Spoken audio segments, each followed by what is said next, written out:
Bom dia a todos e a todas. Eu sou João Batista e vou dar continuidade a uma série de palestras a respeito do projeto Filadélfia. Essas palestras elas vão estar segundo a visão do senhor Alfred Bielek. Bom, como funcionou tudo isto, né?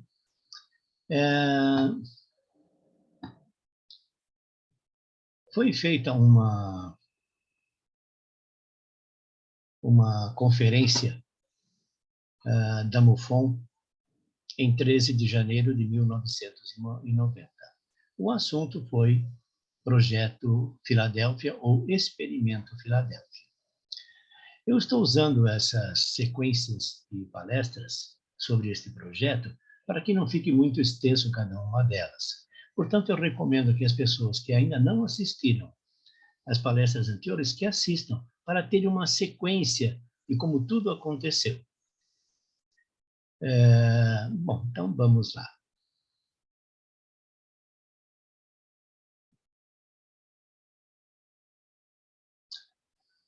Na palestra anterior, eu parei no ponto em que o senhor Tesla tinha conseguido um navio de guerra. Então, eu vou dar continuidade a partir daqui. E aqui diz o seguinte, eu vou fazer a leitura como ela está e como ela aconteceu, né? Então, ele diz o seguinte, o relatório do senhor Bielek. Mas, neste ponto, um monte de coisas tinha acontecido. E Nikola Tesla tinha conseguido um navio de guerra, através de um amigo. Eu acho que era Franklin Delano Roosevelt, que estava na Casa Branca. Ele disse, agora você pode ter esse navio. Vá em frente, torne-o invisível. Havia plena confiança de que ele poderia fazê-lo. Daí estava prosseguindo com a construção do maquinário. Havia vários. 3 transmissores de radiofrequência, um gerador principal, acredito eu, e então havia mais 2. O plano geral de ataque, sem me tornar altamente técnico, isso são palavras do Sr. Bielek, era uma série de bobinas magnéticas alimentadas por estes geradores, as quais produziam um campo magnético muito intenso. E, inicialmente, elas eram enroladas em volta do casco do navio. Depois disto, mudando para bobinas montadas no convés, eram 4 bobinas, alimentadas por 3 geradores de radiofrequência, de alta frequência e alta potência, com modulação em baixa frequência, mas vamos continuar.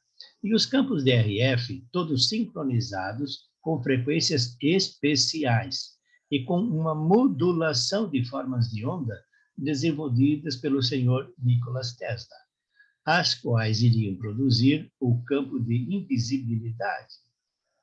Olhem bem aqui, nesse ponto, um comentário. Os senhores não têm ouvido muito comentários a respeito de discos voadores ou objetos voadores não identificados que simplesmente aparecem e desaparecem? Pois é. Neste caso aqui, nós temos o ser humano fazendo isto. Não é característica apenas dos extraterrestres. Embora o senhor Nikola Tesla aparentemente tenha, olha, bem o que eu digo, aparentemente, não é certeza, tenha recebido informações dos extraterrestres de como fazer esse equipamento. Ok? Bom, dando continuidade, então, ao longo de todo este tempo, eu terei de preenchê-lo um pouco com o senhor Nikola Tesla. Essas são palavras do senhor Bielek. Ele fez um outro anúncio para a imprensa em 1923, bem antes do Projeto Filadélfia, acerca de conversação com extraterrestres. Fora do planeta, visitantes de fora. Ele os chamava, o senhor Nikola Tesla chamava os extraterrestres, como nós designamos hoje, de Visitantes de fora. Bom, isto caiu em alguns ouvidos interessados, mas em muitos ouvidos moucos também. E ele afirmava estar em comunicação com os extraterrestres, ou seja, em comunicação com os visitantes de fora. Depois de ter se aposentado na RCA, ele se tornou mais ativo neste projeto, mas ele também mantinha um laboratório em seu refúgio no hotel em Nova York, no último andar deste hotel. Ele tinha um outro laboratório em Nova York, não muito importante, em um lugar separado, sem que muita gente soubesse. E ele mantinha um segundo laboratório, o qual aparentemente era o principal, no topo do Waldorf Astoria. Este hotel aqui, apenas um comentário, é um hotel muito famoso, já tendo sido parte de filmes. Tá?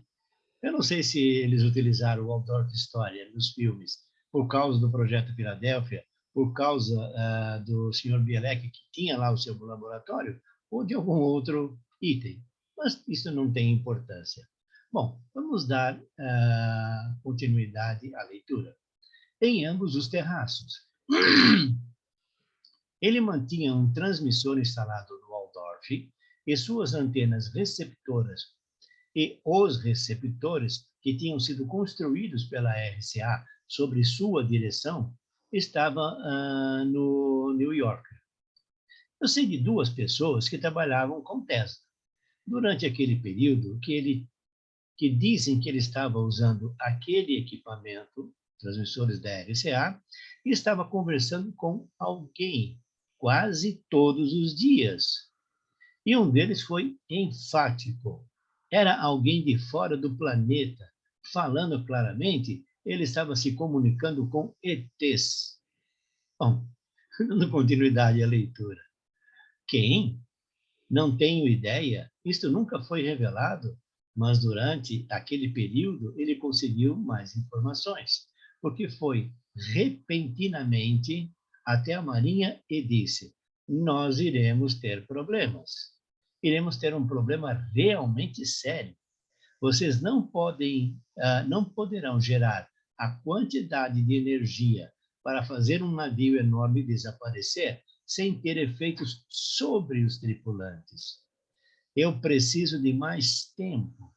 Preciso desenvolver contramedidas para evitar que o pessoal sofra danos. Porém, o pessoal da Marinha lhe disse: você não pode. Você tem um prazo final. Há uma guerra em andamento. Faça isto funcionar. Você não pode fixar a data. Quer dizer, desculpe, você pode fixar a data, mas não pode mudá-la.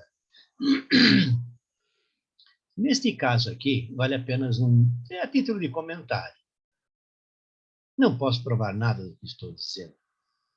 Porém, um rapaz editou um livro, ele fez na revista UF e ganhou um prêmio lá, e ele editou algumas informações, inclusive as informações deles foram apresentadas numa das revistas.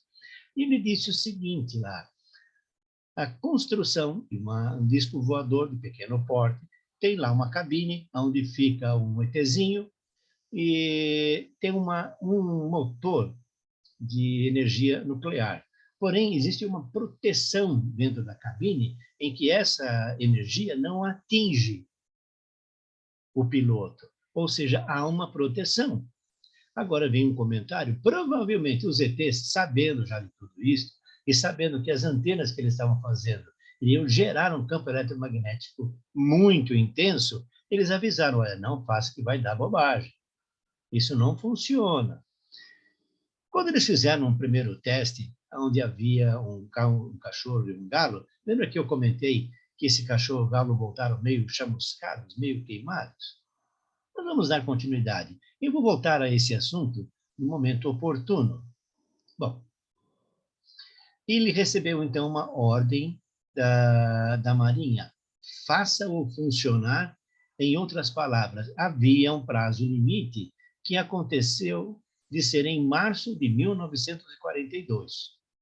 A data do teste estava se aproximando. Ele ficou apreensivo com aquilo e finalmente decidiu, se não houver prorrogação no tempo e ele não pudesse modificar o maquinário para corrigir o problema, só restaria uma saída. Ele teria que sabotar o equipamento.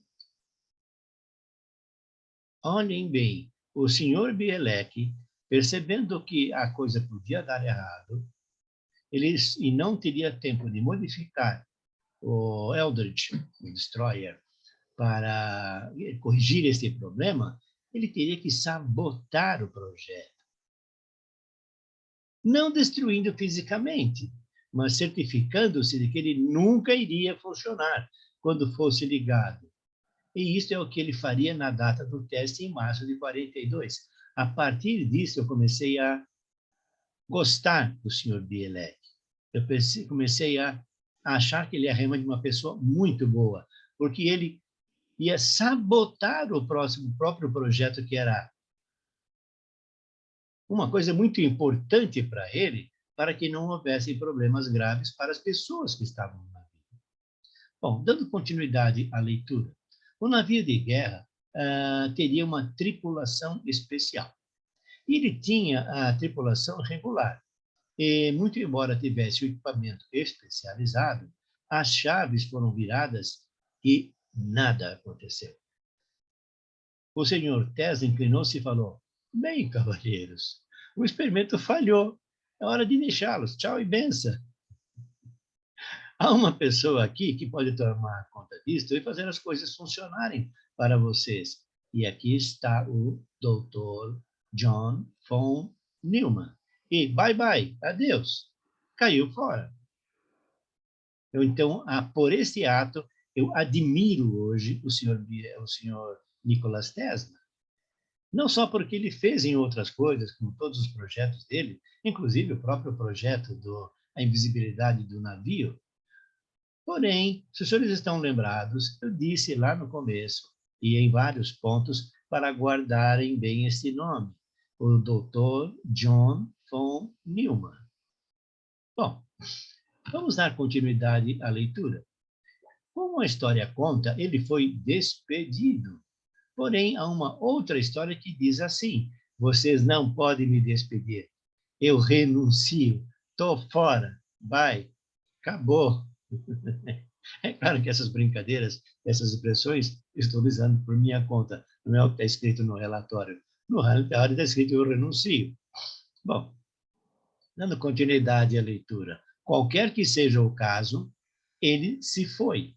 Havia algum outro interesse e ele fez outras pesquisas a partir deste dia até a data da sua morte, em 7 de janeiro de 1943, as quais figuram, entre outras coisas, que aconteceram mais tarde, mas que não estavam diretamente relacionadas com o experimento da época. Bom, aqui vale um comentário meu. Esse comentário foi inspirado na Rádio Peão. Essa Rádio Peão, da ufologia, a Rádio Peão da Marinha, a Rádio Peão do conjunto que estava em volta do Sr. Bielek. Não tenho como atestar isto, mas não posso deixar de fazer esse comentário. Ele faleceu em 7 de janeiro de 1943, porém, foi visto trabalhando em outros projetos no final de 1943. Então, se ele realmente faleceu nesta data, ou se ele já tinha viajado para o futuro, ou qualquer outra coisa, eu não posso explicar. Porém, a Rádio Peão faz esses comentários. Mais uma vez, se alguém me perguntar, não tenho como provar. Bom, dando continuidade à leitura. Agora, naquele período, um monte de outros projetos estavam em andamento. Um deles que estava sendo desenvolvido e já estava funcional anterior a este projeto e que estava sendo feito basicamente no estaleiro da Marinha e também no Instituto, sob a direção específica do Sr. Einstein. Eram as experiências com a desmagnetização, que lá tem o nome de Gauss. Bom, eu não sei quantos de vocês sabem sobre isto, mas anterior à Segunda Guerra Mundial, em 1938, Os alemães desenvolveram um novo tipo de mina, chamada mina magnética. Ela não explodia pelo contato com o navio. Então, se tinha um navio passando lá e encostava nela, como as minas tradicionais, ela não explodia. Ela explodia ao detectar uma massa magnética do casco de aço do navio, que se aproximava. Isto distorcia o campo magnético da Terra, que era usado pelos elementos sensíveis desta mina. E quando ela estava bastante perto do navio, ou embaixo dele, sem qualquer contato ser feito, o mecanismo disparava e a mina explodia. E abria um baita de um buraco no fundo do navio. E este era o fim dele, ou seja, do navio. A Marinha dos Estados Unidos sabia disso e eles queriam desenvolver contramedidas que o fizeram.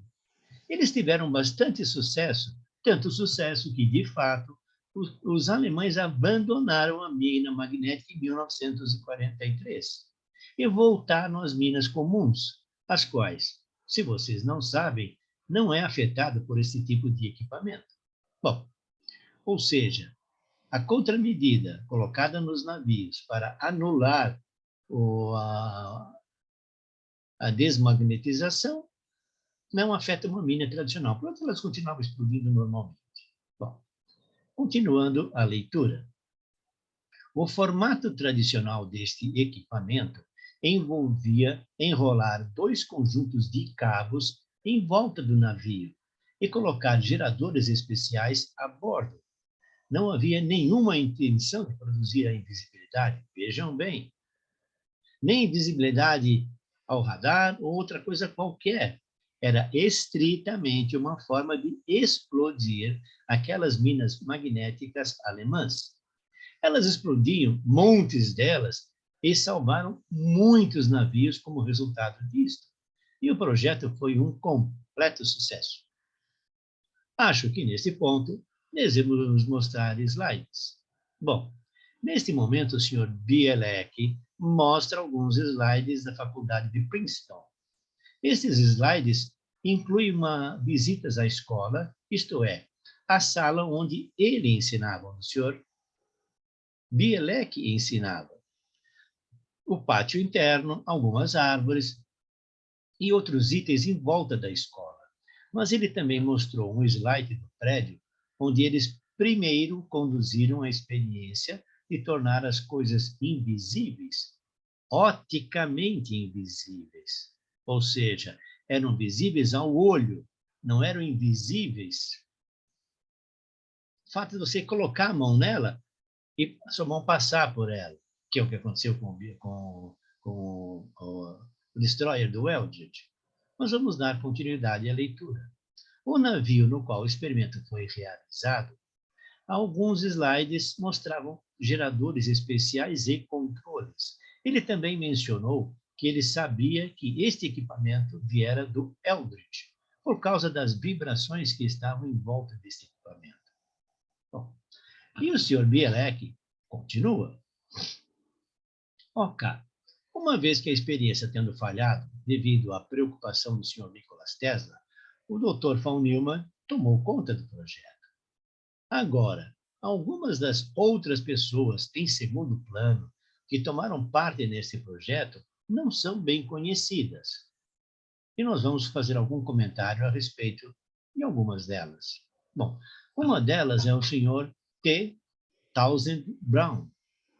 Ele tem uma longa história. Muitas pessoas o conhecem pelo fato de ele ter trabalhado no campo dos UFOs.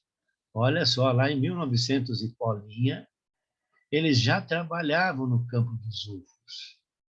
Portanto, os UFOs não são coisa de agora, como muitos ufólogos já sabem disso. Porém, o governo americano sempre fala: UFO não existe, ET não existe. Bom, nós temos pessoas trabalhando afincamente nisso, mas eles não existem. Nós estamos apenas trabalhando para passar tempo. Isso foi um comentário meu. Bom, dando continuidade à leitura, muitas pessoas o conhecem pelo fato de ter ele trabalhado no campo dos UFOs, com eletrostática, tentando provar que pode-se fazer um objeto mover usando apenas a alta tensão e campos eletrostáticos. Ele fez muitos funcionar. Isso está muito bem pesquisado e documentado. Ele trabalhou na universidade com alguém chamado Dr. B. Field. Acho que a pronúncia correta seria B. Field, mas vamos ficar aqui com B. Field. E o efeito tornou-se conhecido como o efeito Bifield-Brown, porque foi desenvolvido pelo Sr. Bifield e pelo Sr. Brown. Bom, continuando a leitura. Eventualmente, ele foi descoberto pela Marinha. Ele uniu-se à Reserva Naval em 1933, lá atrás, muito antes do Projeto Filadélfia, e tomou parte em vários pequenos projetos. Em 1939, ele foi indicado para o serviço ativo. Ele foi para a Marinha e lá eles lhe deram um projeto de desenvolvimento de contramedidas para Minas. E este era basicamente o seu departamento. Bom, havia várias áreas de especialidade. Ele trabalhou no projeto Mina Magnética e ele também era considerado um especialista em radiofrequência. Então, ele também trabalhou no experimento Filadélfia, pelo menos no âmbito do projeto, de um transmissor especial de rádio e uma torre para suportar as antenas, que era a torre alta que se podia ver depois no navio, no destroyer Eldridge, e que é mostrado no filme. Quem assistir o filme, veja que o navio que viajou no tempo, 40 anos à frente, mostra-se exatamente esta torre e que, num certo momento, parece que essa torre estava no chão. Mas vamos continuar a leitura. E que é mostrada no filme. E isto está correto, ela estava quebrada, por isso ela caiu. Esse foi o seu trabalho, não quebrá-la, mas montá-la e testá-la. Antes que o Dr. von Neumann pudesse completar o seu trabalho, ele disse para a Marinha: olha, tenho que reestudar esta coisa. Obviamente, ela não funciona. Eu tenho que voltar atrás e descobrir o motivo. Ele precisava de muito tempo.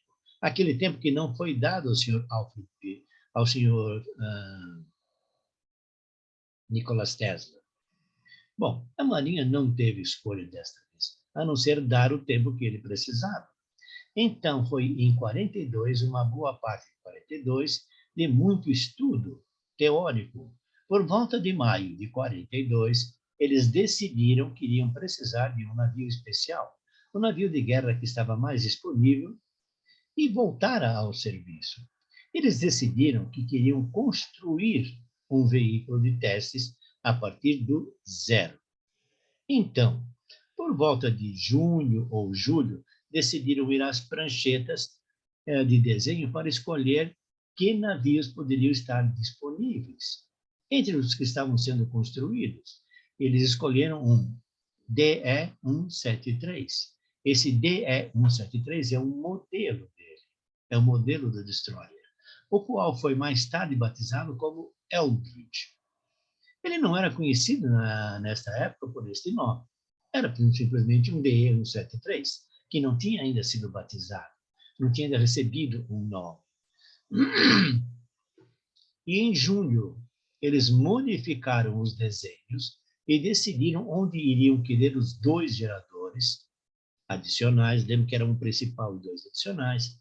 A razão por que tiveram que fazer a modificação era que o destroyer, o DE-173, era um navio muito pequeno, e o seu deslocamento normal era de 1.500 toneladas, e não de 30.000 toneladas, como eles preferiam. Bom, como consequência, eles tinham que montar o equipamento, que era muito pesado, e com muito cuidado. O que eles decidiram fazer foi deixar de fora a torre do canhão frontal. Então, eles arrancaram a torre do canhão do destroyer para montar os equipamentos. por causa do peso dos equipamentos. Bom, e em seu lugar colocariam os dois geradores. Então, eles montaram os dois geradores dentro deste espaço, que normalmente seria a torreta, o depósito de pólvora e tudo mais. O motor de alimentação dos geradores, o sistema diesel-elétrico para alimentar todo o sistema, e 4 transmissores foram eventualmente montados no convés. Mas o navio tinha que ser primeiro construído. E este navio, o Eldridge, ficou pronto por volta de outubro de 1942. Então foi levado a um dique seco, onde começaram a montagem de várias peças do equipamento. Por volta de 4 de janeiro de 1943, então de outubro a janeiro, ele estava virtualmente pronto. Agora, à medida que a equação humana era considerada, o que eles iriam fazer com a tripulação? Por volta de junho de 1942, eles decidiram que teria uma tripulação especial. Todos voluntários. Aqui tem um comentário. Todos voluntários escolhidos a dedos. Talvez, olha, eu digo talvez, não posso afirmar. Você vai ser voluntário, você vai ser voluntário. Mas tudo bem. Que seriam, como foram, essencialmente marcados pelo resto de suas vidas, pelo que eles viriam a sofrer futuramente. Eles eram voluntários, eles não seriam responsabilizados, e por aí iriam dizer que eles iriam participar de um experimento exótico, de uma experiência exótica, na qual haveria algum perigo possivelmente envolvido. Você quer ser voluntário? Olhe bem, você vai ser um voluntário, mas a Marinha não tem responsabilidade do que possa acontecer. Nós já estamos avisando. Algo pode dar errado. E disseram, você quer ser voluntário? Bom, bem, eles conseguiram o tipo de gente que queriam. Eram cerca de 33 pessoas. 33, idade de Cristo. É apenas um comentário. Um instante, por favor. E eles foram para uma escola especial de treinamento em Groton, em Connecticut, uma academia da Guarda Costeira. Foram cerca de 3 meses de treinamento. Eles se graduaram em dezembro de 1942. E quem era o instrutor da classe? Que aparece naquela foto, onde se vê também a classe inteira que estava sendo graduada. Está ainda nos álbuns de fotos da família. Acreditem ou não, era o nosso pai. Ou seja, era o pai do Bielek e de seu irmão. Acho que eu já comentei anteriormente, até pedi para tomarem a nota desse detalhe, que o pai do senhor Bielek era uma pessoa muito influente. Mais influente que qualquer um de nós pode imaginar. Se der certo, eu vou fazer esse comentário mais à frente, no momento oportuno. Bom, em seu uniforme naval. Como ele voltou para a Marinha, nós não sabemos. A menos que fosse o uniforme de guarda costeira, mas parecia o uniforme da Marinha. Ou seja, o pai do Bielek, do irmão dele, já tinha se, entre aspas, aposentado da Marinha. Porém, ele estava lá vestido com o uniforme. Então, ele pode ter sido reintegrado. Bom, dando continuidade à leitura. E todas as pessoas que se alistaram, incluindo os 2 oficiais de alta patente, eles foram, então, pode-se dizer, carregados para Filadélfia, para onde estavam designados, não sabendo, é claro, quando o navio ficaria pronto. E eles ficaram ali em disponibilidade até que fossem necessários. Aqueles 33 foram até o fim do treinamento e foram avisados de certas coisas, mas ninguém esperava o que aconteceu então. Desde que uma tripulação especial estava disponível, o navio foi sendo aparelhado. Tudo ia em frente. E em janeiro de 1943 foram iniciados alguns testes de sistemas separados. Nada jamais foi testado em conjunto. E não poderia ser, porque aquele era o teste final. Bom, dando continuidade à leitura. Então, vários subsistemas foram testados. Os geradores, os transmissores de radiofrequência. O senhor Nikola Tesla tinha usado 3. Porém, o senhor von Neumann aumentou para 4. E ele finalmente decidiu a potência dos transmissores selecionados pelo senhor Tesla, que eram transmissores da General Electric e da GE, 500 kilowatts. Continuous Wave, onda contínua não modulada. 500 kilowatts é uma potência legal. 4 geradores, 2.000 kilowatts. Bom, não eram suficientes. Ele colocou boosters, digamos, de reforço, amplificadores. Um booster é conhecido em eletrônica, na parte de radiofrequência, como amplificador de radiofrequência. Ele não gera a radiofrequência, ele simplesmente pega lá uma frequência, aumenta a potência dela. Neles, para elevar para cada um até a frequência de 2 megawatts de continuous wave, de frequência contínua. Um total de 4 vezes 2, 8 megawatts. Bom, e os 2 geradores permaneceram essencialmente o mesmo, 75 kVA cada. Esses outros geradores são 2 geradores que eu ainda preciso aqui verificar qual é a função deles. Mas vamos dar continuidade à leitura. Isso vai aparecer mais à frente. Eram 2 geradores de 75 kVA cada um, de baixa frequência regulada. Alimentação dos motores, circuitos especiais de sincronização, sim, eles são uma baixa frequência regulada para alimentar os motores. Bom, circuitos especiais de sincronização, e para ter certeza que os 2 geradores estariam em absoluta sincronia, caso contrário, nada iria funcionar, um sistema especial de geração foi construído com um outro estranho dispositivo herdado diretamente do senhor Nikola Tesla, que era o gerador de referência de tempo zero. Olhem aqui, senhores e senhoras, é o gerador de referência de tempo zero. Marquem isso muito, isso é muito importante. Isto foi usado no projeto de viagem no tempo.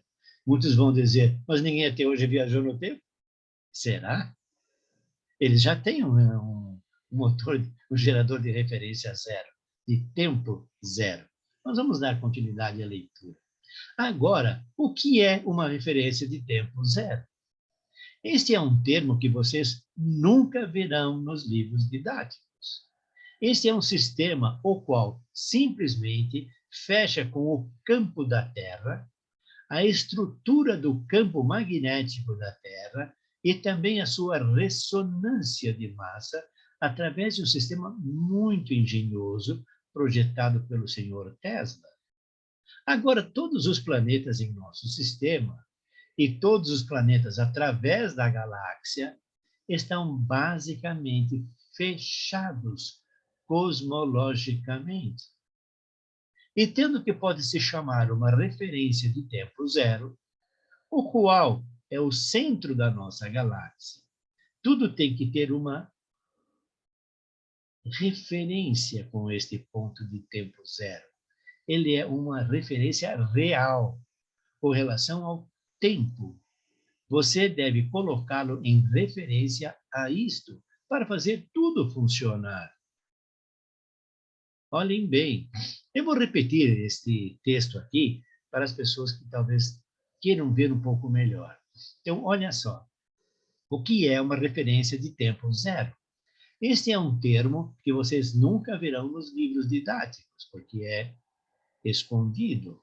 Este é um sistema no qual simplesmente fecha com o campo da Terra. a estrutura do campo magnético da Terra e também como a sua ressonância de massa através de um sistema muito engenhoso projetado pelo Sr. Tesla, possivelmente, olha só, possivelmente transferido a ele pelos visitantes de fora. Não posso afirmar, não posso tirar aqui o mérito do Sr. Tesla. Porém, algo desta grandeza me chama a atenção para isso. Nós vamos dar continuidade à leitura. Agora, todos os planetas em nosso sistema e todos os planetas da galáxia estão basicamente fechados cosmologicamente, e tendo que pode se chamar uma referência de tempo zero, o qual é o centro da nossa galáxia. Tudo tem que ter uma referência com este ponto de tempo zero. Ele é uma referência real. Com relação ao tempo local, você deve colocá-lo em referência a isto, para fazer tudo funcionar. Agora aqui vale uma brincadeira. Gente, quem quiser fazer uma máquina de viagem no tempo, vai ter que saber montar esse dispositivo de referência de tempo zero. Comecem por aí. Bom, parando a brincadeira e dando continuidade à leitura.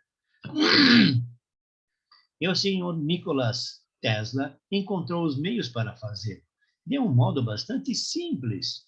Estes geradores de referência existem em cada sistema da FAA, Federal Aviation Administration, ou seja, Administração Federal da Aviação, já construídos para uma rampa inclinada, SIC. Aqui ele botou um ponto de interrogação, porque o próprio Sr. Bielek não entendeu o que significava isso, mas dando continuidade à leitura. Nossos sistemas em terra, isto era parte do sistema.